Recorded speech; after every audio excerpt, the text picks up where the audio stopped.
le dragon et le lac d'étoiles. Il était une fois, dans une vallée cachée au cœur des montagnes, un lac merveilleux qui brillait comme un ciel étoilé. Ce lac n'était pas comme les autres. Ses eaux étaient illuminées par des pierres précieuses, d'une beauté indescriptible. Chaque nuit, ces pierres brillèrent de 1000 feux, créant des constellations scintillantes à la surface de l'eau. Le dragon, une créature majestueuse aux écailles d'or et aux yeux brillants comme des rubis, en était le gardien.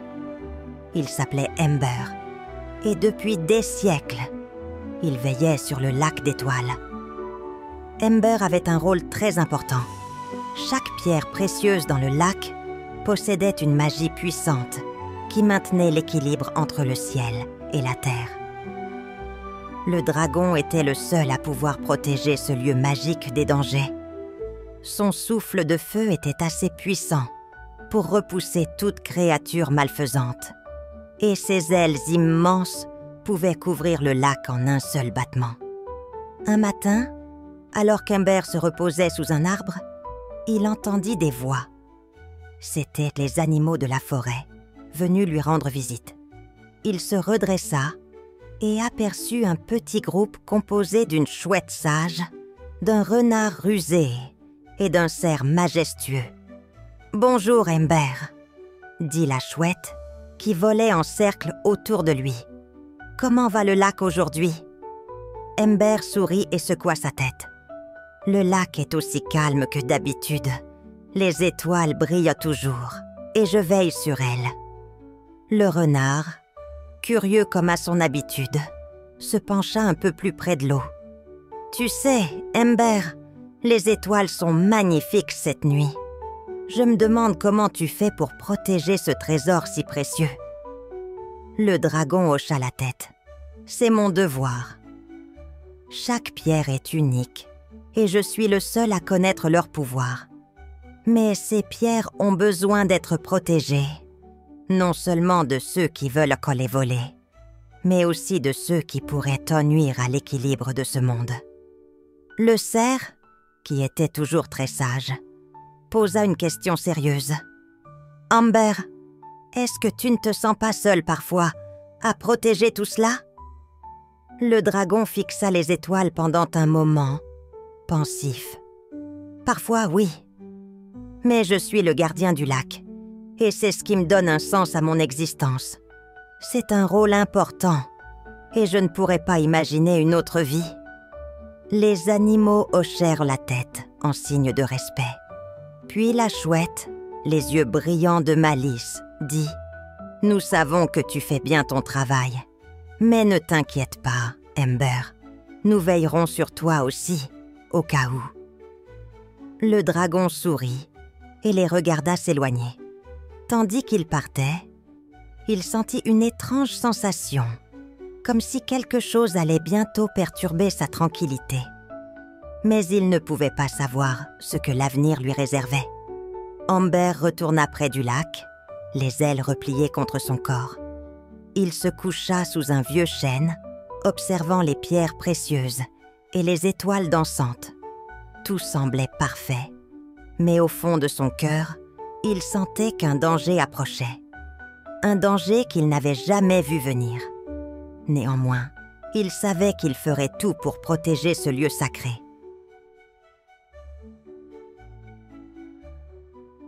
Le matin suivant, Ember se réveilla au premier rayon du soleil. Il étira ses grandes ailes dorées et se dirigea vers le lac d'étoiles, comme il le faisait chaque jour. Les pierres précieuses brillaient doucement, leur lumière dansant sur l'eau comme des étoiles filantes. Le dragon inspira profondément, savourant la sérénité de ce lieu magique. Mais quelque chose n'allait pas. Une étrange sensation d'inquiétude le fit frissonner. « Que se passe-t-il » murmura-t-il pour lui-même. Soudain, un cri perça le silence. Un cri strident, venu du ciel. Ember leva la tête et aperçut un oiseau, grand et noir, qui volait rapidement au-dessus du lac. Il avait des plumes sombres comme la nuit, et ses yeux brillèrent d'une lueur malveillante. C'était un oiseau qu'Amber n'avait jamais vu auparavant, et il avait une allure menaçante. L'oiseau se posa au bord du lac, juste à côté d'une des pierres précieuses. Avec une rapidité surprenante, il saisit l'une des pierres brillantes dans son bec et s'envola avant qu'Amber n'ait eu le temps de réagir. Le dragon rugit, un souffle de feu échappant de ses narines. Mais l'oiseau était déjà trop loin. « Non !» cria Amber, ses yeux écarquillés de terreur. « Il a pris la pierre !» Il s'élança dans les airs, battant furieusement des ailes pour tenter de rattraper l'oiseau. Mais ce dernier se faufilait entre les nuages, volant à une vitesse incroyable, bien trop rapide pour le dragon. Amber finit par se poser au sol, épuisé et désemparé. Il regarda le lac, où la pierre précieuse brillait habituellement, mais elle avait disparu. La surface de l'eau semblait pâle, comme si une partie de sa magie s'était évaporée. Le dragon sentit une douleur étrange se propager dans son corps. Il était sans énergie, son souffle chaud s'éteignait peu à peu. Ses pouvoirs magiques, qui étaient directement liés à la protection des pierres, commençaient à disparaître. Les étoiles dans le ciel, elles aussi, semblaient moins lumineuses. « Ce n'est pas possible », murmura Amber, abasourdi. « Je suis devenue vulnérable. » Tout à coup, un cri familier retentit dans l'air. C'était la chouette, qui volait en cercle autour de lui, inquiète. « Amber, qu'est-ce qui se passe? Pourquoi le lac perd-il sa lumière ?» demanda-t-elle, atterrissant sur une branche près du dragon. « Un oiseau a volé une des pierres, » répondit Amber d'une voix faible. « Et sans elle, je ne peux plus protéger le lac. » La chouette incline la tête, réfléchissant. « Quel genre d'oiseau a fait cela ?» Amber secoua la tête. « Je ne sais pas. Il était grand, noir, avec des yeux perçants. Je n'ai jamais vu une créature pareille ici. Il a emporté la pierre avant que je ne puisse l'arrêter. Ne t'inquiète pas, Amber. Nous allons trouver ce voleur et récupérer la pierre, » dit la chouette avec détermination. « Tu n'es pas seule dans cette aventure. » Amber leva les yeux vers elle, un peu réconfortée par ces mots. « Merci, amie. Je vais tout faire pour récupérer ce qui a été volé et redonner la lumière au lac. » Le cerf, qui venait d'arriver, ajouta « Nous t'aiderons tous. Il est important que le lac reste protégé. » Amber sourit faiblement, mais au fond de lui, il savait que la tâche serait difficile. Le vol de la pierre précieuse n'était que le début d'un danger plus grand qui se profilait à l'horizon.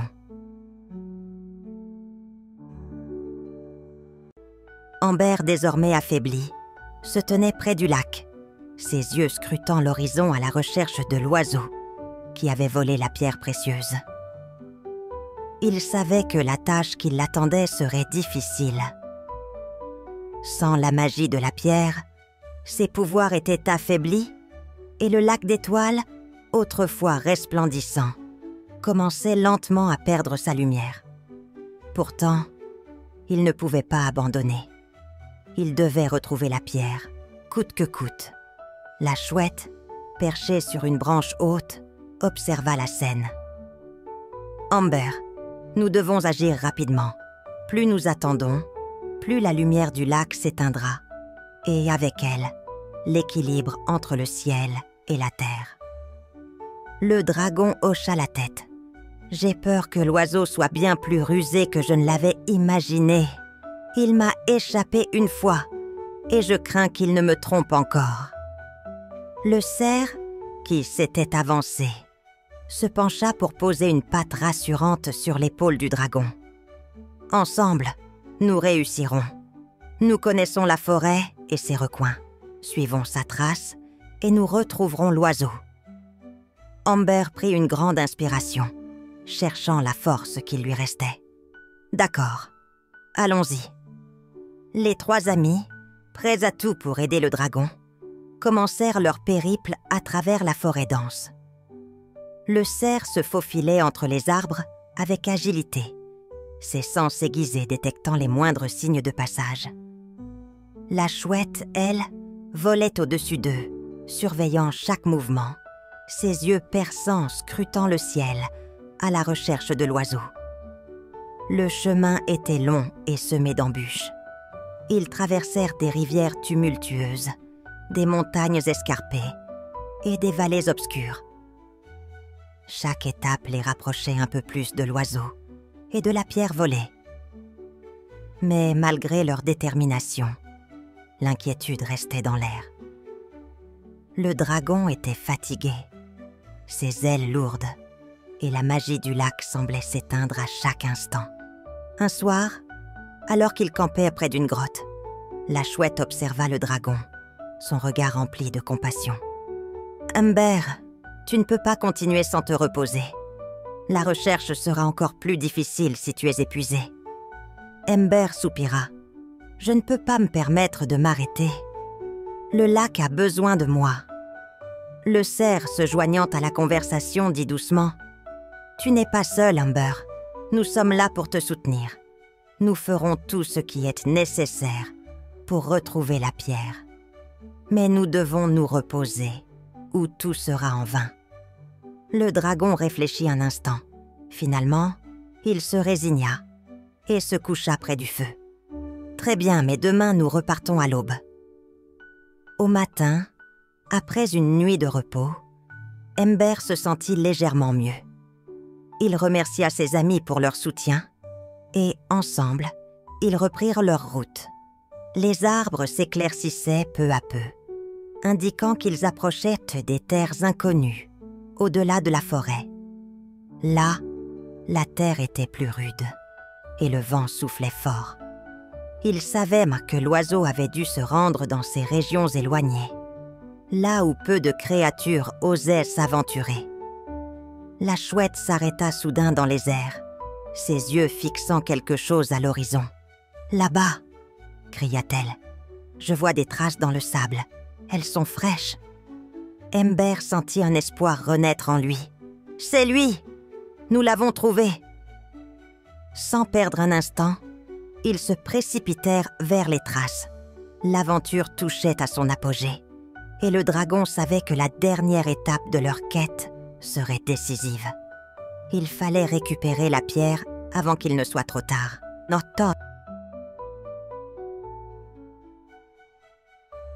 Humber et ses compagnons suivaient-ils les traces fraîches dans le sable, leur cœur battant d'espoir.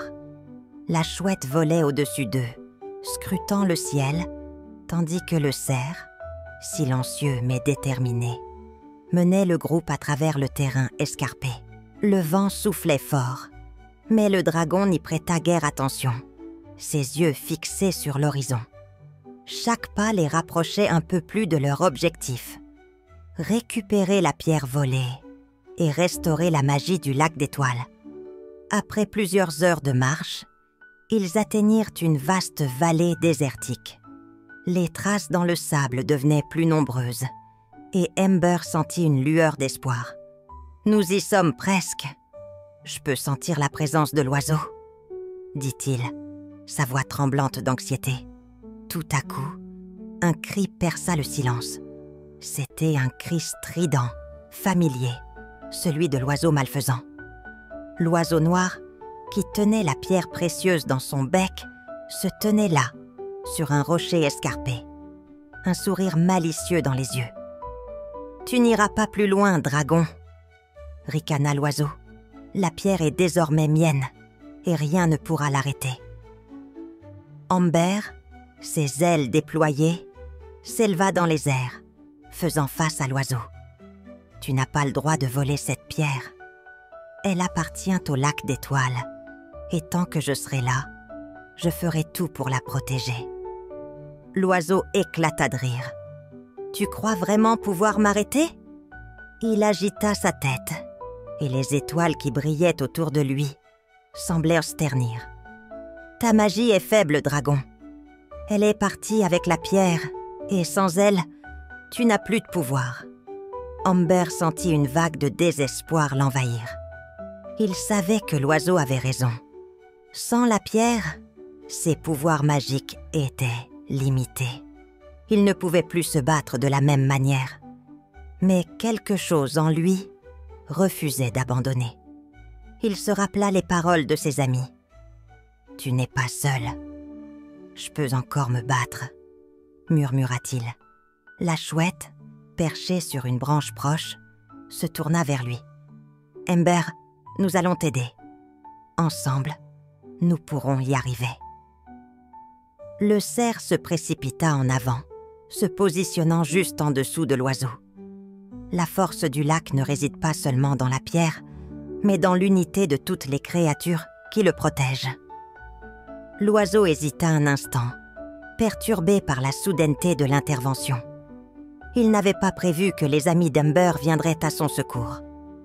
Mais avant qu'il ne puisse réagir, Amber, d'un cri puissant, lança un souffle de feu qui illumina la vallée. Bien que plus faible qu'auparavant, la lumière produite par ces flammes sembla réchauffer l'air et raviver la magie qui sommeillait en lui. À cet instant, la pierre précieuse, toujours tenue par l'oiseau, se mit à briller d'une lumière éclatante. L'énergie magique de la pierre se déversa dans le dragon, ravivant ses pouvoirs. L'oiseau, pris de panique, tenta de s'échapper. Mais avant qu'il n'ait pu prendre son envol, Amber, désormais renforcé par la magie restaurée, saisit la pierre d'un coup puissant de sa patte. La lumière qui émana du lac d'étoiles sembla fusionner avec l'énergie du dragon. L'oiseau, incapable de résister à la force magique de la pierre, s'éteignit comme une ombre emportée par le vent. Amber, tenant la pierre dans ses griffes, la plaça délicatement au centre du lac. Immédiatement, une vague de lumière éclatante se propagea à travers l'eau, redonnant au lac sa brillance magique. Le dragon se posa près du lac, son cœur empli de gratitude. « Nous l'avons fait, » dit-il les yeux brillants. « Le lac est sauvé. » La chouette et le cerf s'approchèrent, souriant. « Tu n'as pas fait ça tout seul, Amber. Nous étions là, ensemble. » Amber les regarda, reconnaissant. « Merci, mes amis. Sans vous, je n'aurais pas pu y arriver. » La lumière du lac se reflétait dans leurs yeux, illuminant la vallée. La magie était restaurée, plus forte que jamais. Morale de l'histoire. Même dans les moments de doute, l'unité et l'amitié sont les plus grandes forces qui existent. Ensemble, tout est possible. N'oubliez pas de vous abonner, petits amis. À bientôt!